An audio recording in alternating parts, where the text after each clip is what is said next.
నరకాసురుడు ఒక రాజు. అతన్ని చంపితే ఆనాడు దీపావళి జరుపుకున్నారు ప్రజలు. రావణాసురుడు ఒక రాజు.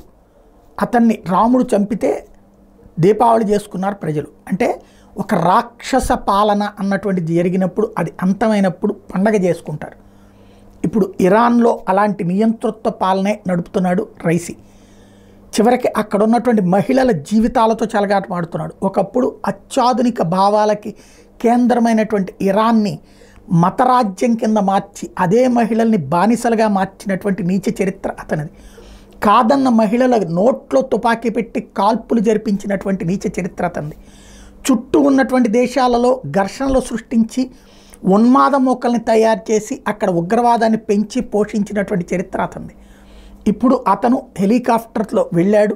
అజర్బైజాన్ సరిహద్దులో, ఇరాన్ అజర్బైజాన్ మధ్యలో ఉన్నటువంటి సరిహద్దులలో అతను ఒక డ్యామ్ ఇనాగరేషన్కి వెళ్ళి తిరిగి వస్తుండగా వాతావరణం మారిపోయి ఆ హెలికాప్టర్ మిస్ అయింది. ఒకసారి హెలికాప్టర్ కింద పడిందంటే చచ్చిపోయినట్టే లెక్క. బ్రతుకు వచ్చినటువంటి దాఖలాలు ఏదో సినిమాల్లో తప్పించి లేవు. అలాంటి సిచ్యుయేషన్లో ఇరాన్లో ప్రజలు బాధపడుతున్నారు, కన్నీటి పర్యంతం అవుతున్నారు అన్నటువంటిది వార్తలు కొన్ని పత్రికలు రాస్తున్నాయి. కానీ అక్కడ ఉన్నటువంటి స్కై న్యూస్ కానీ ఇతరత్ర ఇంటర్నేషనల్ న్యూస్ ఛానల్స్ చూస్తుంటే సంబరాలు చేసుకుంటున్నారు, బాణాసంచా కాలుస్తున్నారు.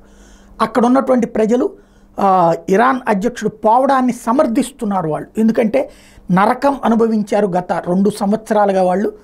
అంతకు ముందు నుంచి క్రమంగా నాశనం చేస్తూ చివరికి మేసా ఆమ్ని అనేటువంటి ఒక అమ్మాయిని నడి రోడ్డు మీద కొట్టి చంపినటువంటి సంఘటన. ఎందుకంటే అమ్మాయి హిజాబ్ ధరించింది, బురకా ధరించింది, కానీ 4 వెంట్రుకలు బయటకు వచ్చినాయి అన్నటువంటి కారణంగా మోరల్ పోలీస్ అనే ఒక విధానాన్ని పెట్టి అది మత ప్రకారం నువ్వు సరిగ్గా లేవని చెప్పి బెత్తంతో కొట్టినటువంటి సందర్భంగా ఆమె చనిపోయినటువంటి సంఘటన చోటు చేసుకుంది. అప్పటి నుంచి ప్రజాగ్రహం వెల్లువెత్తుతోంది. మహిళలు తిరుగుబాటు చేస్తుంటే, తిరుగుబాటు చేసిన మహిళలకి మగవాళ్ళు అండగా ఉంటే వాళ్ళందరినీ కాల్చి చంపించి ఉరివేయించి చంపించినటువంటి ఘనత వాడిదే.